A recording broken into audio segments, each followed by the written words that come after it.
हे इकडे ठेवा बरं. हे काय मधातून याले चालले ते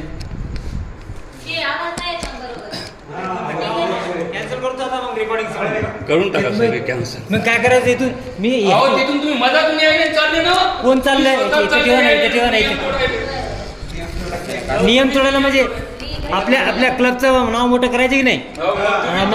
समोरून जाऊ नका ना. व्हिडिओ बरोबर येईल ना. समोरून कोणीच गेलं नाही. घ्या मागे या पूर्ण व्हिडिओ स्टार्ट केलेला आहे का पण म्हणजे बंद करून पुन्हा स्टार्ट. टीव्ही चालू आहे तो मागून घ्या.